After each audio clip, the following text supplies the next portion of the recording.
Bismillahirrahmanirrahim. Assalamualaikum warahmatullahi wabarakatuh. Alhamdulillah alladzi arsala rasulahu bil huda wa dinil haqq liyudhhirahu 'alad dini kullih wa kafa billahi shahida. Asyhadu an la ilaha illallah wahdahu la syarika lah wa asyhadu anna Muhammadan 'abduhu wa rasuluh.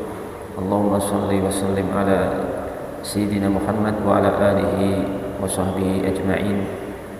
Thumma amma ba'd. Masyaallah muslimin yang dimuliakan Allah Subhanahu wa taala, untuk melengkapi kajian kita setelah atau sebelum sholat tarawih karena waktunya sudah mepet, di sini mungkin ada beberapa hal yang saya tambahkan karena sebagiannya lupa, yaitu di sini tentang pembahasan kunut, ya, pembahasan kunut subuh. Sebagaimana yang sudah kami isyaratkan pada pertemuan-pertemuan yang sebelumnya, bahwa masalah kunut subuh itu masalah yang masuk khilafiyah ijtihadiyah, masalah yang memang diperselisihkan oleh para ulama.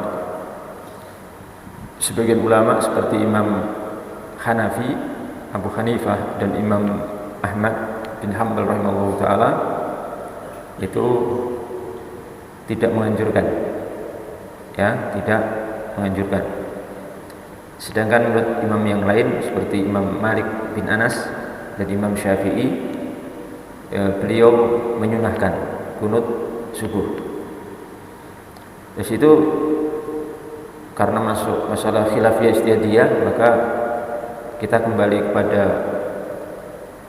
bagaimana para ulama kita menyikapinya, yaitu tidak boleh memaksakan pendapat, kemudian harus sering menghormati dan tidak menjadikan masalah seperti ini sebagai alasan untuk saling menyesatkan atau saling bertikai di antara kaum muslimin.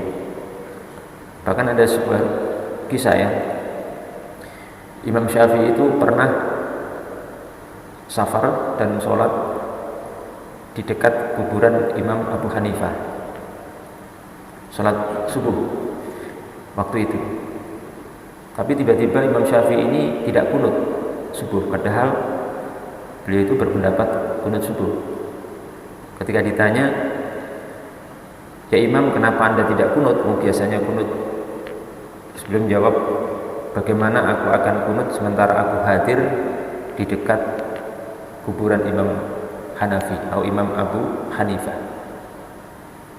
Imam Abu Hanifah tidak berpendapat kunut, Imam Syafi'i berpendapat kunut, tapi menghormati sampai beliau kali itu meninggalkannya untuk menghormati Imam Abu Hanifah.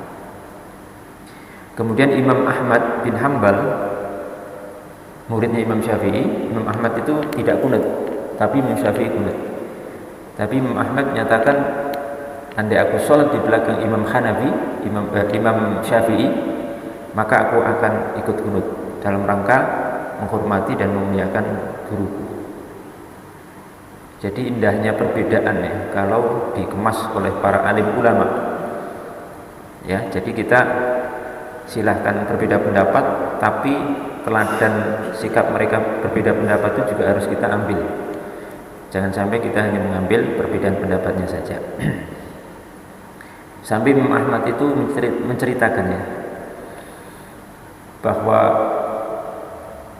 aku sholat selama 40 tahun dan aku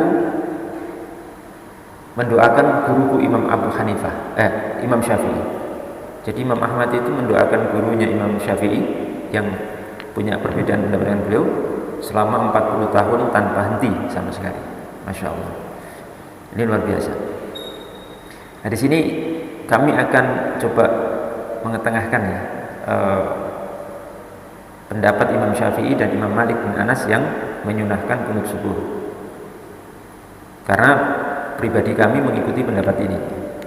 Jadi kalau di sini supaya untuk kita paling tidak tahu wawasan bahwasanya apakah mereka dalam menetapkan ini memiliki dalil atau tidak dan argumentasi.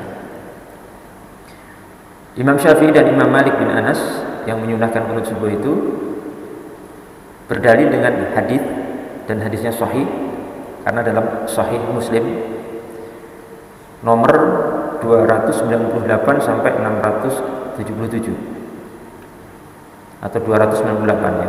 Bisa dicek itu hadisnya, nomor itu dan nomor 677. Di situ Imam atau Anas, sahabat Anas bin Malik pernah ditanya, hal qanata Rasulullah sallallahu alaihi wasallam fi salati subh? Qala na'am ba'da ruku'i yasira. Apakah Rasulullah sallallahu alaihi wasallam kunut di salat subuh? Kemudian dijawab oleh Anas bin Malik, ya. Na'am, iya. Ba'da ruku'i yasiran, setelah rukuk sebentar. Jadi setelah rukuk i'tidal berarti ya, sebelum sujud itu beliau kunut. Ini hadisnya dalam Sahih Muslim sebagaimana nomor yang sudah kami sebutkan tadi. Berarti jelas sahih karena dalam Sahih Muslim. Kemudian ada hadis lain, yaitu hadis juga dari Anas bin Malik radhiyallahu ta'ala anhu. Anas menyatakan, mazala Rasulullah sallallahu alaihi wasallam yaqnutu fil fajri hatta farqatani. Bahwasanya Rasulullah SAW itu terus-menerus kunut subuh sampai beliau wafat. Hadisnya dalam Musnad Imam Ahmad nomor atau jilid 20 halaman 95. Jilid 20 halaman 95. Hadis ini dihasankan dan disahihkan oleh jam'un minal muhadditsin, sekelompok dari ahli hadis, di antaranya Imam Al-Hakim, Imam Al-Haythami, Al-Hafidh Muhammad bin Ali Al-Balkhi, Imam An-Nawawi, Imam Al-Baihaqi, Imam Ad-Daruqutni. Daruqutni itu gelarnya musnidud dunya, musnadnya dunia, karena hafalan itu yang sangat banyak sekali sampai digelari dengan Ad-Daruqutni itu musnidud dunya, musnadnya dunia. Dan selain mereka ya, jadi imam-imam besar ahli hadis ini baru sebagian ya, belum sebagian yang lain. Bisa dicek, ini diterangin dalam Khulasatul Ahkam karya Imam An-Nawawi jilid 1 halaman 450. Ya, ini menunjukkan memang berarti pendapat Imam Abu Hanifah dan Imam Malik bin Anas, Imam Syafi'i dan Imam Malik bin Anas itu memiliki sandaran dalil dan juga argumentasi yang sangat kuat. Di sini Imam Nawawi menyatakan begini, saya nukilkan sedikit. Beliau mengatakan bahwa